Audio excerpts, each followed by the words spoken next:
தமிழகம் உட்பட நாடு முழுவதும் 7 மாநிலங்களில் உள்ள 13 சட்டமன்ற தொகுதி இடைத்தேர்தலில் பதிவான வாக்குகள் எண்ணப்பட்டு வரும் நிலையில் பெரும்பாலான தொகுதிகளில் எதிர்க்கட்சியான இந்தியா கூட்டணியின் வேட்பாளர்களே முன்னிலையில் உள்ளனர். இதுகுறித்து சிறப்பு செய்தியாளர் யோகேஸ்வரன் வழங்க கேட்கலாம். யோகேஸ்வரன், இது குறித்தான விரிவான விவரம். ஸ்ரீதர், சமீபத்தில் நடைபெற்று முடிந்த மக்களவை தேர்தலுடைய வெற்றி கொண்டாட்டங்களையே காங்கிரஸ் உள்ளிட்ட எதிர்க்கட்சியினர் இன்னும் கொண்டாடி வரக்கூடிய நிலையில நடைபெற்று முடிந்திருக்கக்கூடிய சட்டமன்ற இடைத்தேர்தல்களில் தேர்தல் முடிவுகள் என்பது மீண்டும் கொண்டாட்டங்களை எதிர்க்கட்சியான இந்தியா கூட்டணியிடையே களை கட்டியிருக்கிறது அப்படின்றத தேர்தலுடைய முடிவுகளின்படி பார்க்க முடிகிறது. இது எலெக்ஷன் கமிஷன் ஆஃப் இந்தியா என்று சொல்லப்படக்கூடிய இந்திய தலைமை தேர்தல் ஆணையத்துடைய அதிகாரப்பூர்வ வலைதளத்தில் இன்றை எண்ணப்பட்டு வரக்கூடிய அந்த 13 சட்டமன்ற தொகுதிகளுக்கான இடைத்தேர்தல் முடிவுகளை தான் நம்ம இப்போ நேரலையில் அதிகாரப்பூர்வமாகவே பார்க்கிறோம். இதில் பீகார் மாநிலத்தை பொறுத்தவரையிலுமே ரூபாலி அப்படின்னு சொல்லப்படக்கூடிய ஒரே ஒரு சட்டமன்ற தொகுதிக்கு மட்டும் இன்று இடைத்தேர்தலுடைய முடிவுகள் அறிவிக்கப்பட்டு வரக்கூடிய நிலையில ஆளும் கட்சியான ஐக்கிய ஜனதா தள கட்சியை விட இண்டிபெண்டன்ட் வேட்பாளர் முன்னிலை நிலவரத்தில் இருக்கக்கூடியதை பார்க்க முடிகிறது. கிட்டத்தட்ட 1036 வாக்குகள் வித்தியாசத்தில் அவர் முன்னணியில் இருக்கக்கூடிய அந்த காட்சிகளை நம்ம பார்க்க முடியுது. இது இந்திய தேர்தல் ஆணையத்துடைய அதிகாரப்பூர்வ வலைதள பக்கம். இதே போல ஹிமாச்சல பிரதேச மாநிலத்தில் ஒட்டுமொத்தமாக 3 சட்டமன்ற தொகுதிகளுக்கான இடைத்தேர்தல் நடைபெற்று முடிந்து அதனுடைய தேர்தல் முடிவுகள் அறிவிக்கப்பட்டு வரக்கூடிய நிலையில 3 இடங்கள்ல 2 இடங்கள்ல காங்கிரஸ் கட்சி முன்னணி நிலவரத்தில் இருக்கிறத பார்க்க முடியுது. தெஹ்ரா அப்படின்னு சொல்லப்படக்கூடிய சட்டமன்ற தொகுதிகளில் இந்திய நேஷனல் காங்கிரஸ், அகில இந்திய காங்கிரஸ் கட்சியினுடைய வேட்பாளர் கமலேஷ் தாக்கூர் முன்னணி நிலவரத்தில் இருக்கிறார். இவர் தற்போது ஹிமாச்சல பிரதேச மாநிலத்துடைய முதலமைச்சர் சுக்விந்தர் சிங் சுகுவுடைய மனைவி என்பது குறிப்பிடத்தக்கது. அவரும் முன்னணி நிலவரத்தில் இருக்கிறார். இதே போல ஹமீர்பூர் மக்களவை தொகுதி, ஹமீர்பூருடைய சட்டமன்ற தொகுதிகளில் பாரதிய ஜனதா கட்சியினுடைய வேட்பாளர் முன்னணி நிலவரத்தில் இருக்கிறார்.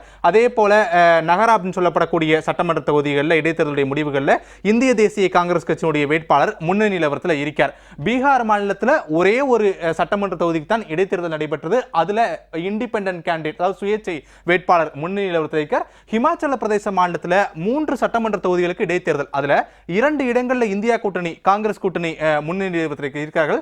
பாரதிய ஜனதா கட்சி ஒரே ஒரு இடத்தில் மட்டும்தான் முன்னணி நிலவரத்தில் இருக்கிறார்கள்.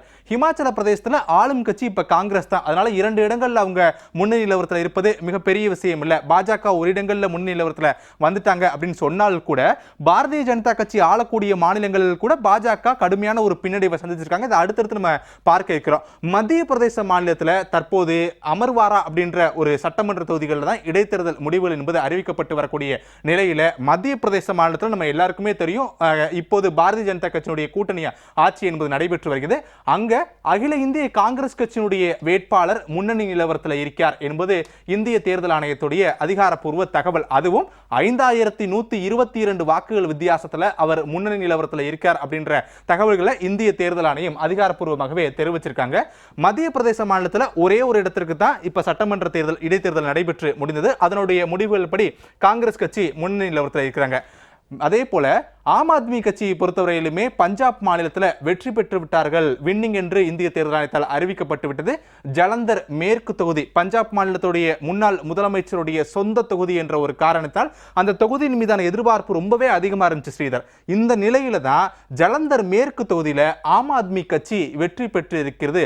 சரி, ஒரே ஒரு இடத்துல தான் ஆம் ஆத்மி கட்சி வெற்றி பெற்றிருக்கு, ஒரே ஒரு இடத்துல தான் இடைத்தேர்தல். அதுல என்ன ரொம்ப பெரிய கொண்டாடக்கூடிய விஷயம் அப்படின்னா, சமீபத்தில் நடைபெற்று முடிந்த மக்களவை தேர்தலில் ஆம் ஆத்மி கட்சியுடைய வெற்றி பஞ்சாப் மாநிலத்தில் மிகப்பெரிய அளவில் கை கொடுக்கப்படவில்லை. அதற்கு மாறாக காங்கிரஸ் கட்சி தான் வெற்றி பெற்றிருந்தார்கள். இப்ப சட்டமன்ற இடைத்தேர்தலில் ஆம் ஆத்மி கட்சிக்கு ஏற்கனவே மக்கள் கொடுத்த ஆதரவு இருக்குதா அப்படின்னு சோதிக்கக்கூடிய ஒரு தேர்தலாக கூட இந்த தேர்தல் இருந்தது, இடைத்தேர்தலானது. இந்த நிலையில தான் ஆம் ஆத்மி கட்சி ஜலந்தர் மேற்கு தொகுதியில் வெற்றி பெற்றிருக்கிறார்கள் என்பதே அறிவிக்கப்பட்டிருக்குது. மற்ற 12 தொகுதிகளில் லீடிங்கா தான் இப்போ வரைக்கும் இந்திய தேர்தல் ஆணையம் காட்டுறாங்க. ஆனால் ஜலந்தர் மேற்கு தொகுதியில் மட்டும் வெற்றி பெற்று விட்டார் என்று இந்திய தேர்தல் ஆணையத்தால் அதிகாரப்பூர்வமாக அறிவிக்கப்பட்டிருக்கிறது. இதே போல விக்கிரவாண்டி, தமிழகத்தை சேர்ந்த விக்கிரவாண்டி சட்டமன்றத்தில் இடைத்தேர்தல் நடைபெற்று முடிந்திருக்கக்கூடிய நிலையில இந்தியா கூட்டணியுடைய வேட்பாளர் முன்னணி நிலவரத்தில் இருக்கிறார் அப்படின்றத தேர்தல் ஆணையத்துடைய தகவல் மூலமாக புரிந்து கொள்ள முடிகிறது. உத்தரகாண்ட் மாநிலத்தை பொறுத்தவரையிலுமே 2 தொகுதிகளுக்கு உத்தரகாண்ட் மாநிலத்தில் இடைத்தேர்தல் நடைபெற்றது.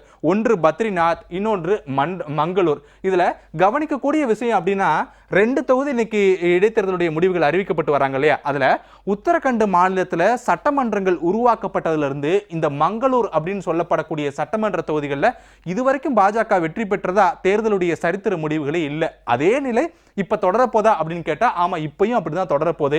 ஏன்னா மங்களூர் தொகுதியில் உத்தரகாண்ட் மாநிலத்தில் இந்திய தேசிய காங்கிரஸ் கட்சியுடைய வேட்பாளர் தான் முன்னணி நிலவரத்தில் இருக்கார்.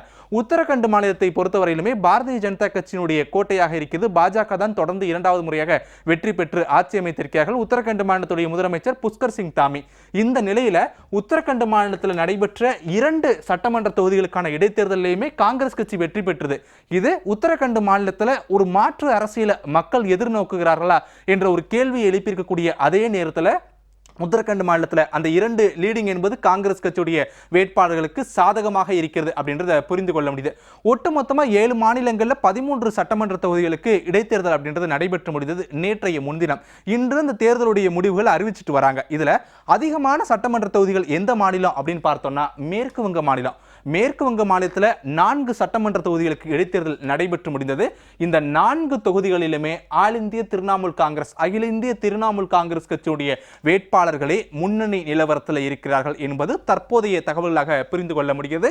இதுல இப்ப ஒட்டுமொத்தமா 13 இருக்கு. இப்ப தேசிய அளவில் 2 பிரதான கட்சி தானே, 2 கூட்டணி தான். ஒன்று தேசிய ஜனநாயக கூட்டணி, மற்றொன்று இந்தியா கூட்டணி. இப்ப இந்த கூட்டணி வாரியா நம்ம பிரிச்சு பார்க்கலாமா, எவ்வளவு பேருக்கு எத்தனை இடங்கள் கிடைச்சிருக்கு அப்படின்னா, கூட்டணி வாரியா இந்திய தேர்தல் ஆணையத்துடைய முடிவின்படி தேசிய ஜனநாயக கூட்டணிக்கு 13 சட்டமன்ற இடைத்தேர்தல் முடிவுகளின்படி ஹமீர்பூர் ஹிமாச்சல பிரதேசத்தில் இருக்கக்கூடிய அந்த ஒரே ஒரு சட்டமன்ற தொகுதி மட்டுமே கிடைத்திருக்கிறது. மீதம் இருக்கக்கூடிய 12 இடங்கள்ல இந்தியா கூட்டணியினர் வெற்றி பெற்றிருக்கிறார்கள். இதுல கவனிக்கக்கூடிய இன்னொரு விஷயம் என்ன அப்படின்னா, நம்ம ஏற்கனவே பார்த்தோம் இல்லையா, பீகார்ல இருக்கக்கூடிய ரூபாலி அப்படின்ற சட்டமன்ற இடைத்தேர்தலில் இப்ப லீடிங்ல ஒரு இண்டிபெண்டன்ட் கேண்டிடேட் இருக்கிறார், சங்கர் சிங் அப்படின்றவர்.